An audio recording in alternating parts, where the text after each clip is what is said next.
So, because I do, a lot of self-defense and firearms instruction, concealed carry, home defense, stuff like that, a lot of the conversation around that is in the event I'm actually in a situation where I have to use my firearm, or I'm in a gunfight or an active shooter scenario, right? And I do get the question sometimes from people in asking, what is that actually like?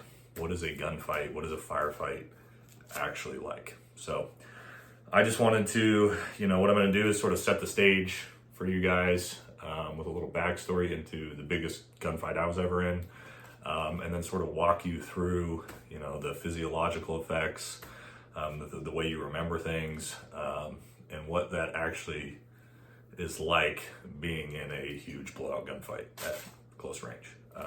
So if you're not comfortable with this type of conversation, you should probably turn the video off. But this is the reality of this type of situation. Okay, so let's talk about it a little bit. So let's set the stage. Some people who've seen my stuff and have heard some of these stories before, but for a little bit of backstory, I'm not going to get too deep into the story, but we essentially, our Special Forces team had infiltrated into a Taliban controlled area via helicopter in the middle of the night.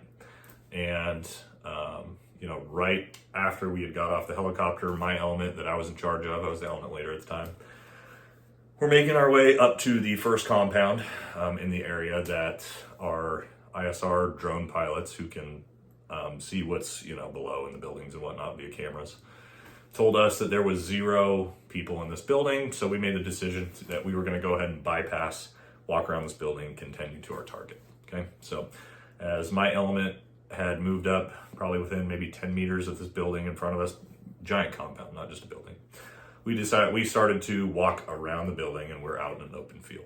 As we sort of become parallel with that building, all hell sort of breaks loose, right? Gunfire starts erupting, machine gun fire, explosions, your Hollywood chaos for when the gunfight starts, right?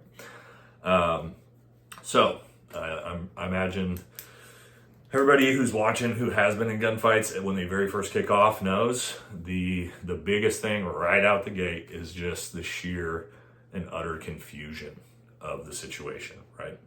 Especially at nighttime and under night vision. It's absolute chaos, right? You're seeing muzzle flashes, tracer fire. You can't tell which direction's coming from which, who's shooting at who are my teammates shooting at. I can't see where the enemy actually is. You're returning fire into a general direction. It's absolute confusion and chaos, guys. It's hard to explain just how, hard it is to get a grasp of what's going on around you in a situation like that.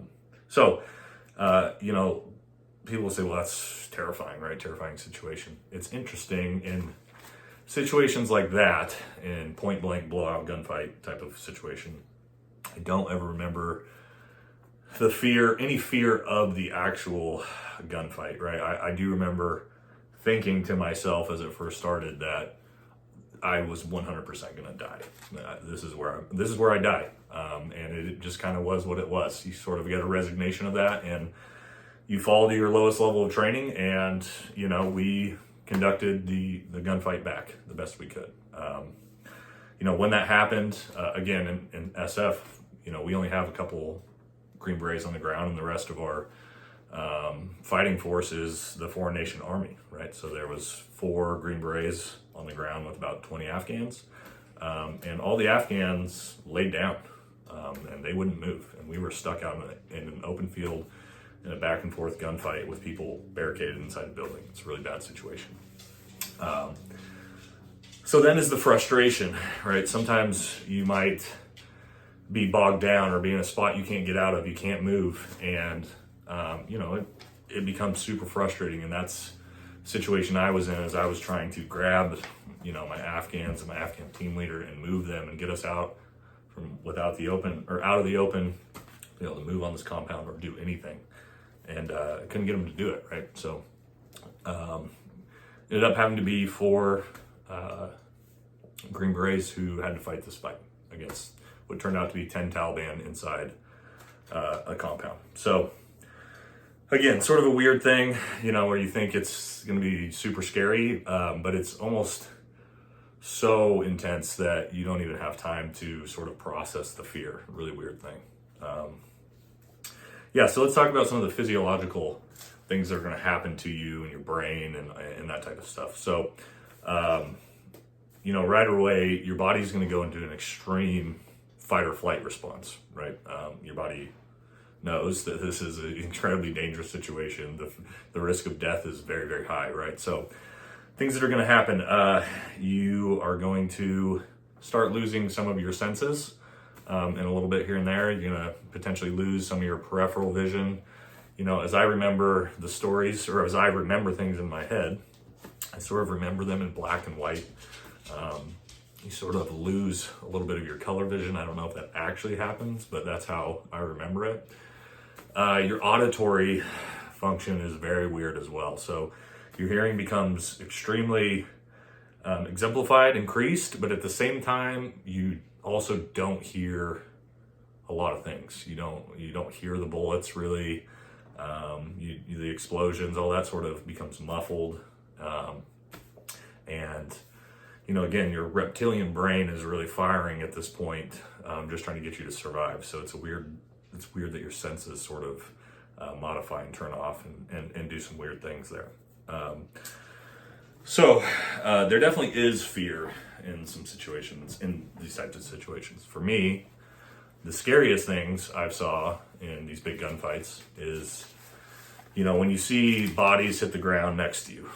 One, it's scary because, people are being shot around you, but it's more scary, especially in our night vision, because when I saw, people hit the ground next to me or near me, thinking that it's one of your teammates, right? Thinking one of my teammates just got killed in the middle of a gunfight.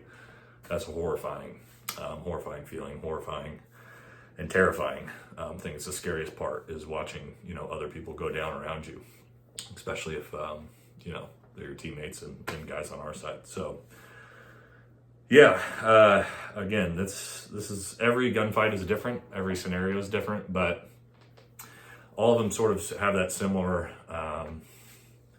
build up, right? And they have that similar sort of story where, things kick off. It's insane amount of confusion. Your brain is trying to process what's going on, but it's just so much and so complex and so dynamic that it's almost impossible for you to, piece together what's actually happening. It takes a little while to figure out what's going on. And then again, your senses, your visual, your auditory, your mental cognition, all these things become incredibly degraded. So with that, that's what we talk about for training in different types of situations, why training is so important. And that's because in a big gunfight or an active shooter scenario or anything like that, all those things are going to happen to you, right? You're going to lose sensory function, you're going to lose cognitive function, and you're going to really fall back to whatever your lowest level of training is. And that is how your brain is going to operate. So, I'm not going to get too much more into it, but hope you guys found that kind of interesting, perspective of, what a gunfight actually feels like within your own eyes and your brain and what's going on. So, all right, have a good day, guys.